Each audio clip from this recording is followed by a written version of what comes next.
Okay, great. We are going to get started. Good morning, everybody, and welcome. Ashimi, thank you for having us. We have a really exciting panel to kick off, I guess, with the first larger group of the day. We're going to be talking about fashion, art, and culture on the blockchain. And just to quickly introduce myself, my name is Ashley McDonnell. I'm Irish, if you couldn't tell from my accent. I was actually really lucky because I started my career as an intern in Ian Rogers' team. So even if I only absorbed 1% of what he was saying during those 6 months, it helped me vastly. So I started my career at LVMH. I spent a couple of years at Dior. Then I moved to Google, which was actually on the advice of Ian. Spend some time in tech if you really want to learn about luxury and tech. So had a bit of a culture shock, I think, actually going from LVMH to Google, but learned a lot and managed the LVMH portfolio. So it was nice to have friends on the other side. And around 3 years ago, I joined a group called Puig, which nobody knows how to say. It's spelled P-U-I-G. I called it Puig myself before, but it's a Spanish group. A beautiful company that has many fashion and beauty brands. And I also have a podcast. So that's why I'm here, I think, as an interviewer today. And I'm really happy to have a very esteemed panel in front of me. So before we dive in with the questions, I wanted to give a bit of an intro to give some context as to what all of our panelists have been doing over the last years and what they're doing today. So I'll start with you, Jean-Michel. You are the co-founder and chief investment officer of Grail Capital, but you have a really rich experience in finance as well, and in more the classical side of finance, New York Stock Exchange and whatnot, and at Euronext.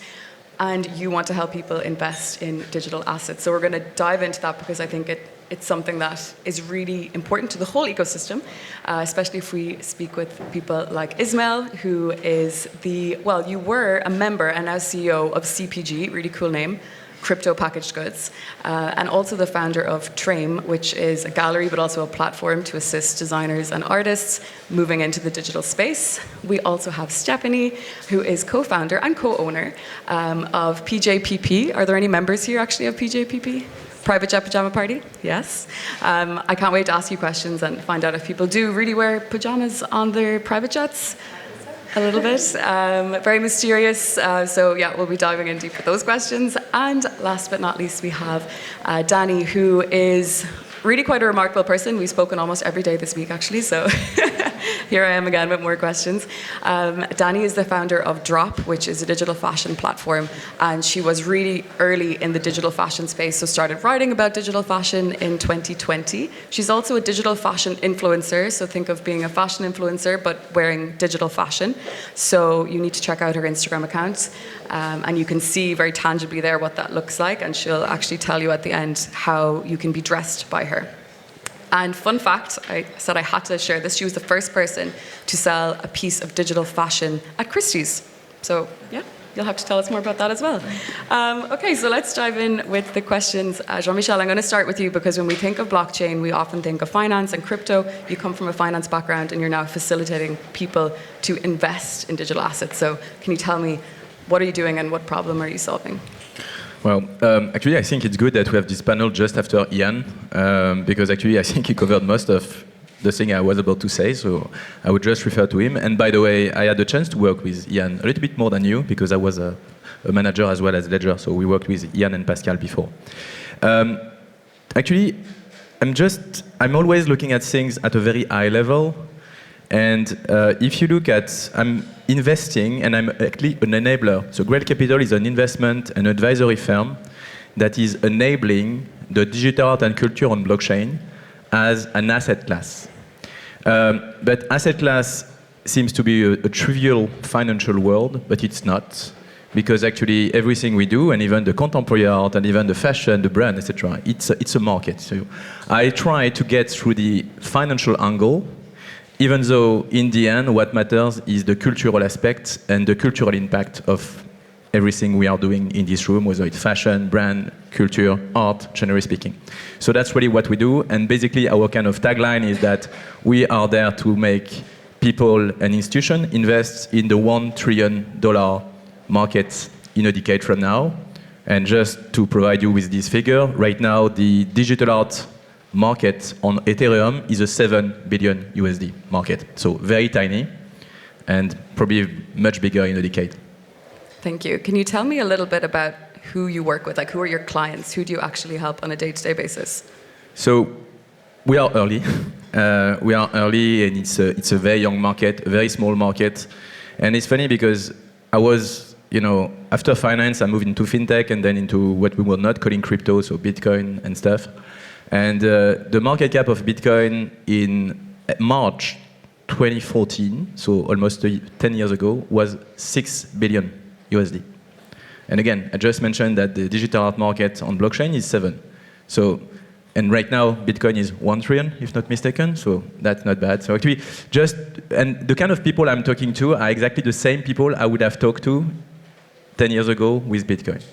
The only difference, so there's a big financial component, a big investment component. But the good thing, and that's what I prefer doing that instead of investing in tokens or Web3 projects as a VC or whatsoever, it's because the cultural aspect for me is actually so important. It's what makes us, people, human, and especially in the digital area with AI and generative, etc., etc. And so those people who are investing on institutions are relatively thought leaders and Web3 entrepreneurs and financiers and lawyers and people who care and understand that this tiny little thing can become a huge, huge thing from a cultural angle. And that basically, we are in a district where there's a lot of museums around us, that a lot of those museums in 5, 10, 15 years will have those artworks. So they want to be early, and they just want to do just like, 120 years ago or something, where the Impressionists people, and you were investing, in whatever artists that you would do extremely well, and both financially and culturally. So that's the kind of people I'm talking to right now.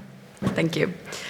Of course, that wouldn't exist if the digital art wasn't there to actually invest in, which brings me to you, Ismail, because this is exactly what you're doing. You're facilitating artists and designers to actually create and to showcase through both CPG and through Trame. So can you tell me a little bit about how you work with artists? So my name is Ismail. I was born and raised in Morocco. And for me, I come from a family that is about education, culture, and craftsmanship.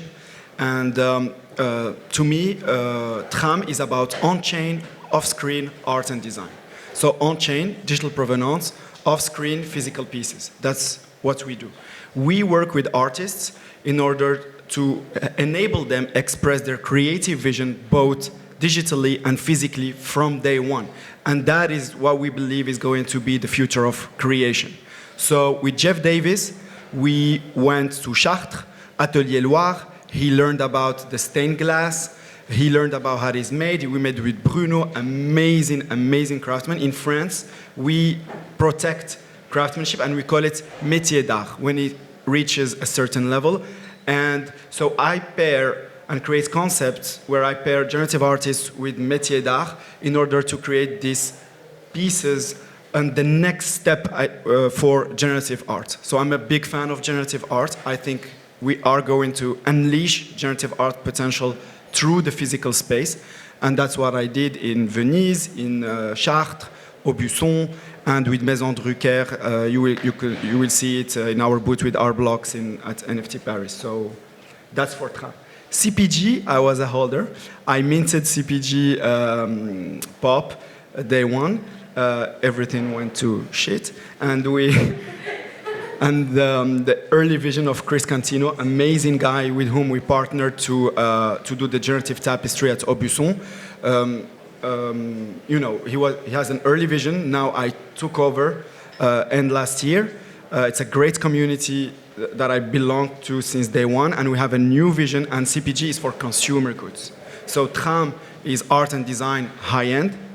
CPG is to partner with brands for consumer goods. We have amazing conversations, and that's how I think generative art is going to impact our daily life, both from an art perspective, design perspective, and also retail. So we're having a lot of conversations with brands, and we're going to do drops that are for the CPG community. Thank you, Ismail. So we have the financing side, we have what you're actually buying in terms of art, but what is missing, well, there's two things missing, but one really core component of all this is community. You need to have people who are interested in this.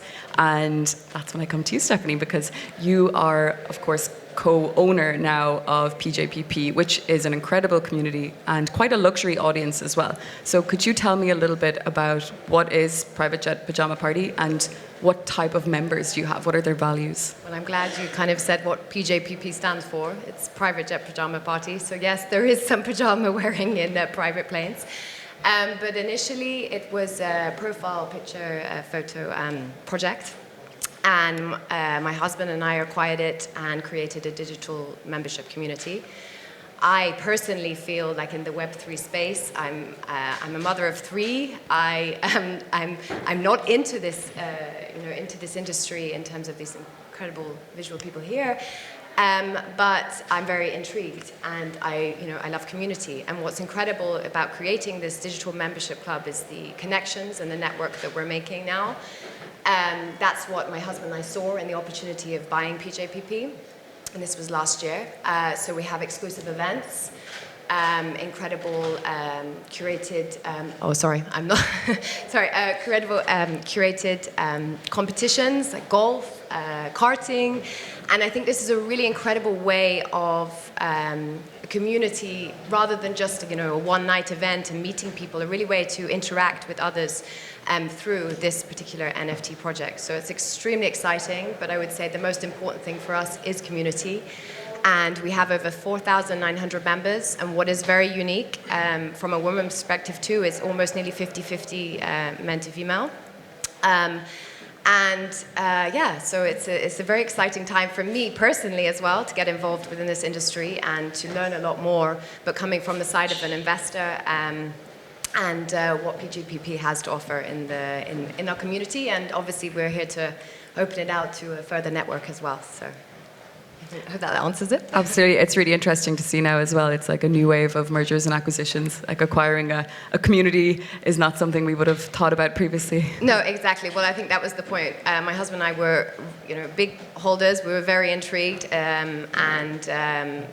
what we saw in this project was the community, and we wanted to save a community when at the time people just wanted to take the capital out and say goodbye. So for us, it's the importance of network and meeting very like-minded individuals like we have in the room today. So thank you. Thank you. And now, last but not least, fashion. This is something that I'm really, really interested in as well, as someone with a background in the industry. But the same challenging question that I get all the time, I'm going to give to you today. So why is digital fashion relevant? So I think at an absolute baseline, and I assume this is something that everybody sitting in the room today understands, we have a growing digital identity. So 60% of Gen Z believe that actually the way that they present online is more important than the way they present in their physical lives. And I think something that I've been saying for quite a while is a couple of years ago we had this massive hype around the metaverse, and there was a lot of critique or pushback around, I'm not going to have an online life. The way that I present physically is the way that I present. And I think what's very funny is actually, no, that's not true. In reality, we operate in a way that is increasingly curated towards social media. And what's important about social media today, or Web2 native social media such as Instagram or TikTok or Snapchat, is what you're doing is you are taking a curated selection of moments from your physical life and you're bringing them onto the internet. Whereas what we're going to increasingly move into is actually being able to create that identity from the bottom up. But that is not to say that it doesn't exist already today and it hasn't been pervasive for the past, let's say, 5 to 10 years. So I think that's kind of the very simple explanation of why digital fashion is important. But I think to kind of tie it back to a little bit of what we've already started discussing, I think the way that digital fashion is actually going to evolve is people understanding what it means for digital fashion to be its own medium. So it's in the same way that when we transitioned from theatre to television, you began by doing plays on the TV. Whereas now we've skyrocketed to a point where we have shows broadcast for television, and now we have TikTok, which is its own completely unique format. And we're going to see the exact same thing with digital fashion. So what DRAUP believes and what I really believe is, in the same way that fashion is not only celebrated for its particular aesthetic, but also for the craftsmanship behind it, digital fashion is also going to become celebrated for the digitally native craft that underlies it. And it's what Ismail is doing so beautifully with Trame. And it's what we also believe in with DRAUP. And I think that's going to be a very interesting paradigm shift that we start experiencing in the future moving forward. I've heard you say a couple of times that code is couture when it comes to digital fashion. Who is actually wearing digital fashion today in terms of demographics? Do you have stats on, what particular markets or online communities are really interested in this, and where is the opportunity for fashion designers in particular to decide, do I want to be also present online? So the way that I always think about this is I think that digital fashion can be segmented into 3 different categories, and each of those categories pertains to its own consumer group. So the first category is IRL, which is in real life digital fashion. And that is quite simply any physical fashion piece with a digital counterpart. And you can call it phygital, you can call it whatever you like, but it's quite simply that. And so that can be anything from digital design used to produce physical products. So Adidas has been doing this with its trainers from 2007, for example. It's not actually that novel. But we've also seen this rise in digital physical products. So NFC chips. We've actually got Alexia, who is doing a pretty interesting project, which is in stealth at the moment, which is in that field, as well as people like G-Money, people like Tribute Brand. And it's this idea of having a connected asset, maybe for the purposes of authentication, maybe for a shared digital physical identity. And I think for quite a lot of people, particularly those who are millennial and older, this is quite an easy gateway into purely digital fashion, because maybe they aren't big social media users, or maybe it still doesn't click for them. But if they're just buying physicals and, I can authenticate that, or, maybe there's a bit of a digital identity I can explore, that's an easy way to do it. I think then the second category, and this is a category that I personally am very interested in, is this idea of ORL, or on real life digital fashion. And so what that is it's quite simply any piece of digital fashion that can be worn on your image online. So AR filters, also digital renders or digital tailoring, which is what we're doing at the moment. And quite frankly, I think that's for the Web 2 social media generation. So Instagram, TikTok, Snapchat. For me, what was very exciting is I adore fashion. I spend a lot of my time watching the couture shows. Things like the Doja Cat moment was so significant to me, but I can watch it, but how do I participate? And all of a sudden with digital fashion, your barrier to entry to become a participant and wear something that is so extraordinary and that can also connect you to those brands is lowered basically pretty much to 0. So for me, that's the social media generation. I think there is a massive potential for the influencer market, as well as people who just want to experiment with style. So that's the second category. And then the third category is URL, or unreal life digital fashion. And that now pertains to the hundreds of millions of gamers. Roblox is growing colossally, Fortnite. Over the pandemic, what was fascinating and what is very interesting to me is I think the nerdy gamer stereotype is very much becoming obsolete rapidly.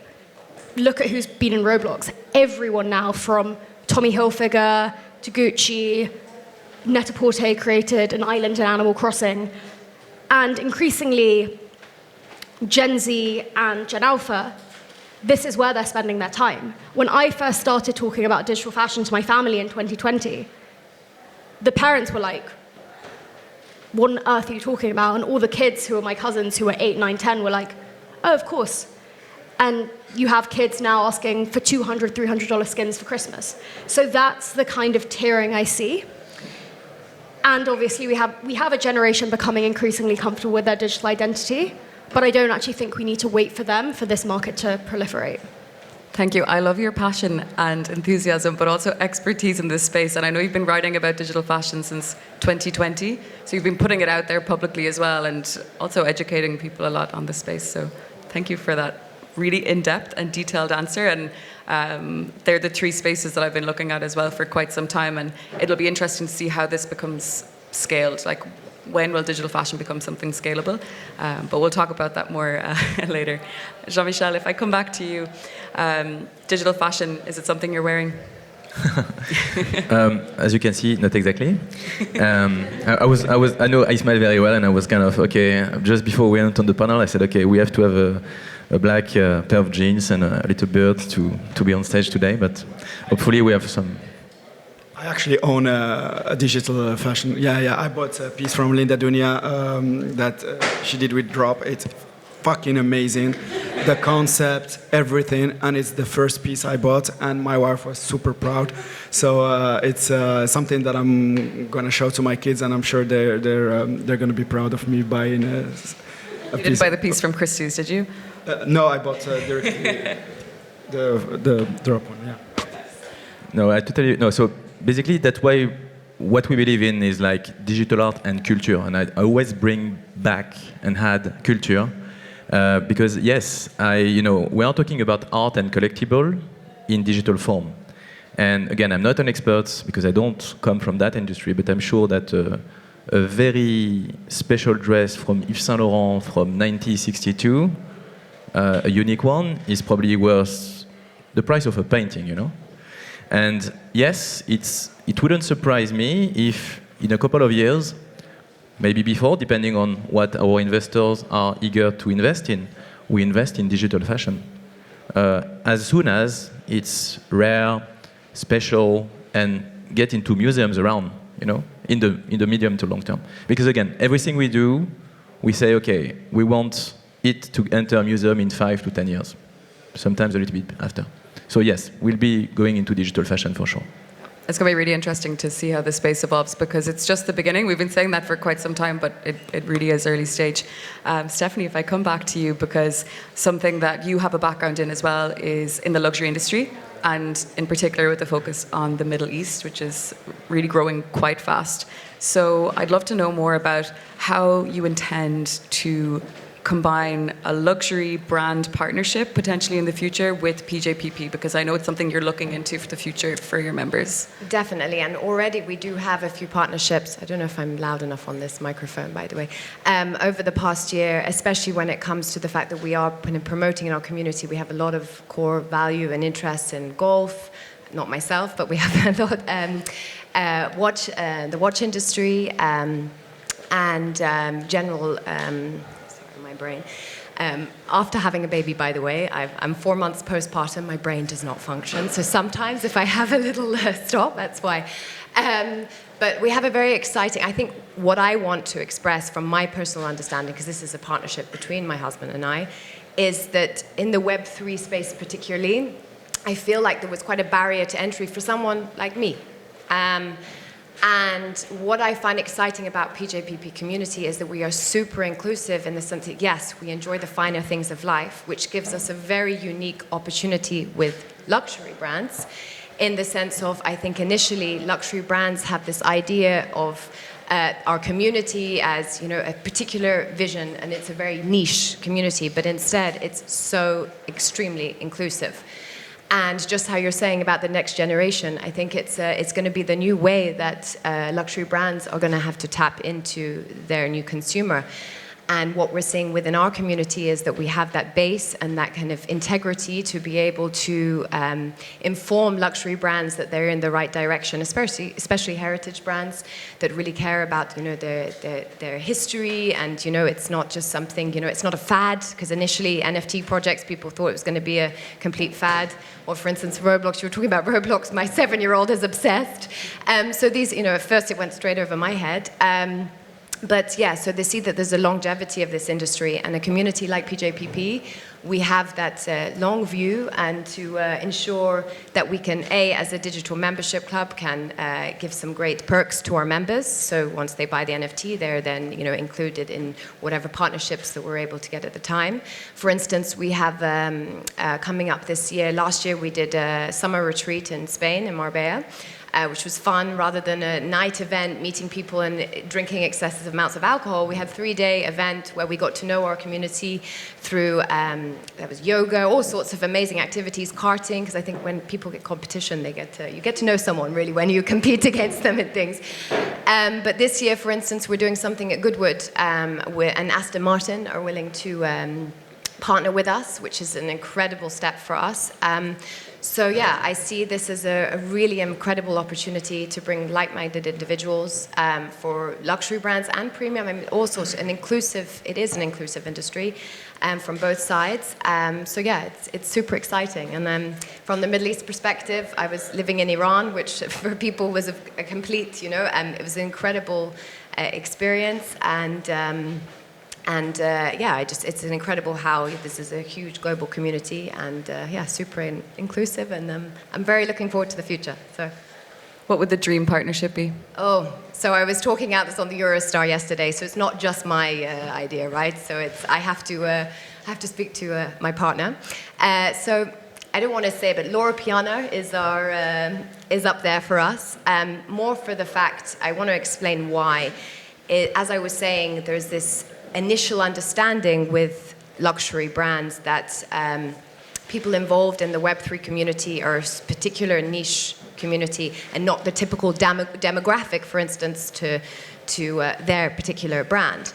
But that is not the case with our community. It is, as I was saying, super inclusive and is opening up to people that are not involved in Web3 specifically. I can say that as myself. I was a consumer of this project before we owned it. So I feel like we can give that angle to the other side. And with Loro Piana, it is at that peak. The integrity, the lifestyle, it kind of suits our audience who love the golf, all different experiences, racing. So yeah, that's our goal. So hopefully, we've been close with a company called Cease, which is owned by the family already. So yeah, we're looking forward to it. Really interesting. I think it's important for these kind of collaborations to happen, because otherwise it's like you said, it's not accessible or it's not on the radar. And a big challenge that luxury brands have today is, why would we enter the Web3 space if our customers are not there? We either have to educate our current customers on Web3 and facilitate their entry, or we have to try and develop a new luxury consumer within the Web3 space. So and I think they can do vice versa, and I think that's what makes us as a community very, very unique, that it is a very broad spectrum of people in all different industries. I mean, when I bought my NFT, I was sitting in the bath relaxing, and I was like, oh my gosh, I want to be involved in this community, and it was a huge rush. So yeah, it's a very exciting time for both brands, people within Web3 and the general consumer of luxury goods and throughout the whole sector. So, thank you.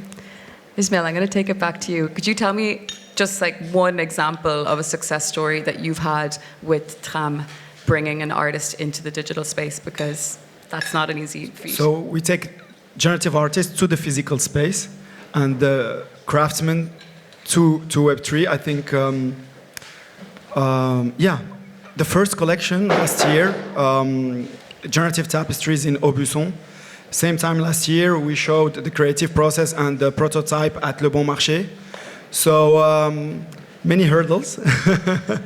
And Alexis André, Mac88 on Twitter, he's also known for friendship bracelets, our blog's friendship bracelets, among many other collections. He's a genius. I mean, the level of craftsmanship in the code is insane. He lived in Tokyo. So I call him and I say, let's weave tapestry in Aubusson. Okay, so he did Tokyo, Aubusson. He landed in Paris. I picked him up. We drove 5 hours. We went to Aubusson, and I knew the Aubusson. I have a large network of craftsmen, so I had their trust. And it was amazing days. He got to know the weaving, how we make colors, everything, and at the same time, it coincided with the Miyazaki tapestry being finished. So he was there, and it was broadcasted on Japanese TV at the same time, etc. So those are amazing moments that we try to share through our videos and pictures and so on. And then we did the events at Le Bon Marché with CPG and R Blocks. And then we did the sale beginning of March, so beer market. And the first 8 tapestries were a bundle, so digital and physical. And we sold these 8 tapestries in less than 30 minutes. So for me, I tick all boxes, and that's what I want. I want cultural relevance and viably commercial projects. That's, to me, how we truly evangelize, because if you go to an artist and you tell him, we're going to go to Aubusson, we're going to make amazing tapestry, etc., and then it doesn't sell, not good. You talk to Aubusson, you tell him, I'm going to bring you on Web3, we're going to weave code, we're going to produce in series unique tapestries, etc., and then doesn't sell, not good. And that's why I think the power of generative craft, as I call it, is expanding the commercial, I would say, potential of collections. Seth Goldstein was mentioned our last collection that we are unveiling now, generative bistro chairs made by Maison Drucker. Maison Drucker is 139-year-old. They made the best bistro chairs. If you go to Café de Flore, it's a Maison Drucker bistro chair. If you mint a Randalash and Trame inlace collection at Bright Moment, you get a unique design and we'll weave for you your unique French bistro chair by Maison Drucker. So if you see now this culturally relevant, amazing, etc. If you see all collections at Bright Moments, the mint pass was 0.1 ETH, 100 mints, 10 ETH, and all of them are going to be 10 ETH primary. But for Trame, if you order the chair, that's extra revenues. So the collection is actually expanding the revenues, and it's good for the artist, good for everyone involved. So that's what I think physical generative art is truly how is gonna, like, we just scratched the surface of generative art, and I think as we go to physicals, it's gonna be something, we're gonna live with this daily. Thank you. A lot of excitement, yeah. Which we need. We need lots of energy to bring these projects to life and to bring people from the Web3 world and from companies that are 139 years old. It's not easy. No one speaks the same language in that room. Danny, if I bring it back to you and how people can get dressed by you, because I think this is an easy way for everyone in the room today to wear digital fashion for the first time, you as well, Jean-Michel. So how can people get involved? I know you have a project at the moment that's really accessible for people. So I think as Ismail really brought to life, I think over the past 2 years we had a bit of a false start in terms of digital fashion, digital art, and its integration into culture. We had 2.5 years where every single place that you looked, there was a mention of NFTs, there was a mention of the metaverse, and I think unfortunately, a lot of that was actually driven by FOMO and financialization. I think for quite a lot of us who are true evangelists and really, really believe in the space, we were so excited that we didn't even view it cynically. I was like, okay, I knew this was going to happen. It's happened about 5 years sooner than I expected, but I knew this was going to happen. People are clearly excited for the exact same reasons as me. It wasn't true. Even the other day, I was in the hairdresser and I was reading Dazed and Confused. There was like a 4-page spread on NFTs. I was like, as if we would see that now. So I think we had a bit of a false start culturally. And I think it is so important for us now to focus on making this culture. And so I love the work that Ismail does because he's marrying the old-fashioned high design craft that those who are attending the design fairs in Milan, for example, or in Paris, understand, whilst also bringing in these digital components. So he's making a culture through his integration of physicality, through this marriage of the old and the new, and what old craft is, what new craft is, and I think that is absolutely integral. I personally have really kind of set my hill to die on as digital-only fashion. I know how it made me feel the first time I wore a digital fashion piece. I know why it is so significant to me. And I think what was interesting was when we first started DRAUP, we looked at the market and we saw that the people who really appreciated digital craft were actually the digital art community. So those who are excited about communities like Art Blocks, Bright Moments, who really had that innate understanding that code could be high craft in the art space, in the design space, etc. And so we didn't actually go in a direction where we were digitally dressing people, despite the fact that that was what really engaged me and how it started. And in November and December, I thought about it, and I was like, you know what? I really want to continue to work on making this culture. It's fantastic that we have such a brilliant collector group who views this as high art, but hopefully Ishmael's going to wear his piece, but I have some other collectors who have spent a lot of money on our work, but they're never going to wear our pieces. So we decided this year to really focus on digital dressing, engaging people in the way that I was initially engaged, alongside this generative craft component. And so 2 weeks ago, we launched a collection called Feed. Beautiful one. Thank you. The idea is, it is a series of completely unique pieces inspired by the internet. So the first dress that we created was called the Feed dress. It's made of glass test tubes, which feed Instagram likes through it. The next piece was a swipe suit. We released it on Valentine's Day. It looks like it's swiped to the right. And for the next couple of months, anyone who applies to wear a DRAUP piece through our Instagram, which is pronounced DRAUP, we will digitally dress you in that piece until we release a new piece, at which point the first piece gets airdropped to one of our existing collectors.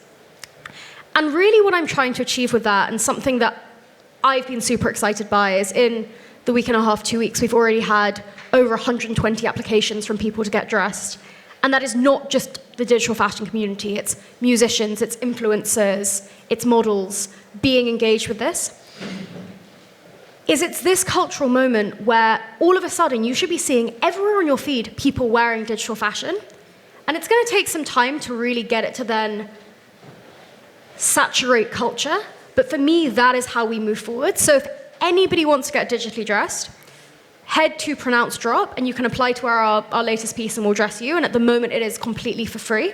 But for me, that is how you get digital culture into the mainstream.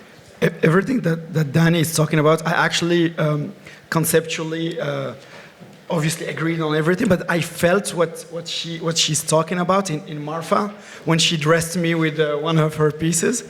So we went to our Block's open house in Marfa together, and Ian actually, and it was fun. She dressed everyone, she dressed me, and I never got like I got the highest engagement on that from when she dressed me, and it was amazing. So I really encourage everyone to try it just for fun once and share it with relatives and friends. It's really sold cool. as well, by the way. I'm talking to you after this.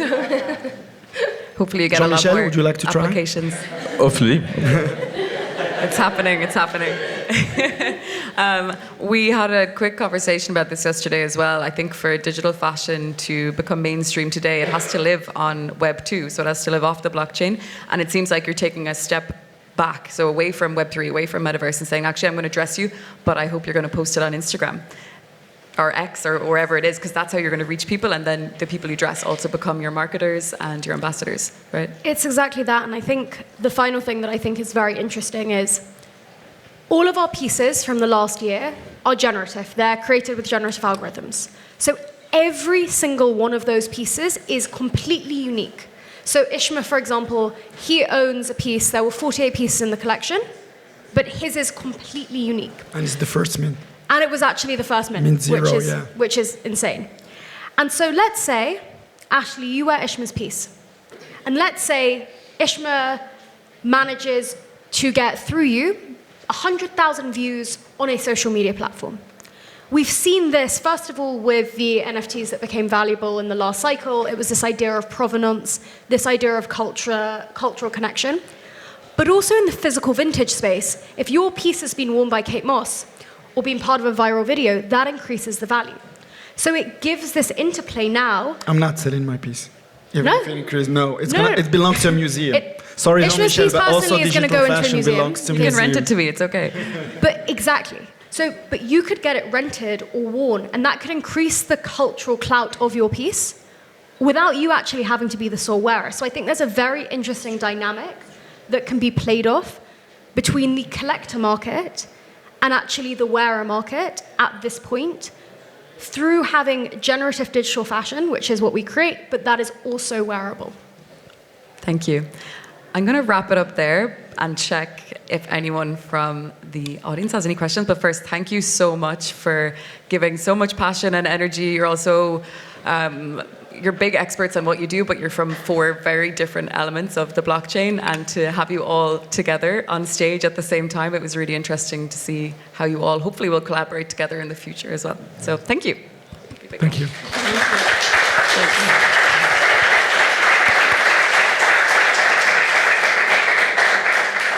Any questions? Yes. Hello, everyone. My name is Raul Vieira. I have a question for Stephanie. How far will PJPP go beyond inclusivity when it comes to its community members? And how important is alignment with PJPP values? Okay, so thank you for that. Thank you very much. No, I feel when I talk about inclusivity, I feel there's a lot of barriers to entry within this market for people that are not Web3, Web2 based. And I want to make sure, in my personal point of view, I can only say it for me, is the fact that I want to educate more people how they can get involved. I feel like we live in a world where social media, for instance, is an incredible way to connect with other people, but it's also a really scary time. I have 3 young daughters. It really freaks me out what they're seeing day to day. But also, and also understanding and value yourself and having those interpersonal relationships. So we're looking at something like the NFT project that is Web3 based, it's virtual, but then we're all about, I say it's IRL, right? The interconnections with people, and through these incredible events that we're continuing to do, there is no barriers to entry to anyone can go and buy the NFT now. They will be part of the community. Discord, we have, I think there's over 500 members every day talking on Discord. I wish I had the time for it. Sometimes I don't, but it's an incredible thing. You can be this person from, I'm seeing from this virtual world, but then also so inclusive when it comes together, and people are you're all there in this new incredible space.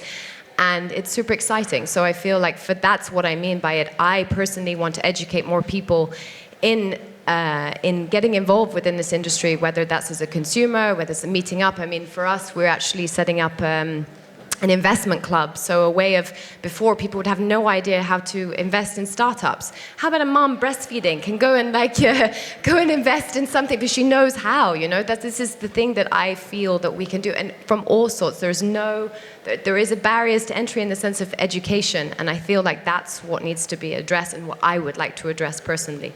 So I hope that's answered your question. I hope so. But thank you very much. Thanks for the question, Riley. Any other questions? Hello everyone, I am Nevzat from Istanbul. I am a photographer, also creator of NFT community. I am so happy to be here to listen all of you guys. This is really an incredible moment for us. Blockchain is a different time and people focus on the Tezos, Ethereum and any other Solana blockchain. My works, including many museums collection, especially Boston Fine Art Museum collection in US in 2010. Also, Jean-Michel is one of my great collectors. Thanks for his great support to me. What do you think generally about the focus on the blockchain, the artist and collector? NFT is NFT. But why people this time focus on the Solana blockchain? Who wants to take this? Ismail, I'm looking at you. Or Jean-Michel? Yeah? Actually, I think it's beyond photography, generally speaking. So actually, it's funny because we are living in a world where blockchain is a technology infrastructure, and there are different infrastructure. There is Solana, Ethereum, Bitcoin, BNB, whatever. But actually, it's beyond technology. There's community, there's currency behind it. And for me, it's extremely difficult to say it just in 30 or 60 seconds, but imagine that it's like different continents with different pricing power and different, currencies. And because all of a sudden something happened on Solana that makes that a lot of people want to invest in the country, on the continent of Solana, the price of the currency goes up. That makes that the people who are living there, who bought assets in Solana, get richer. And because they are richer, then they will invest part of their benefits and their wealth into art. And that's probably what happened in Solana in the Q4 23.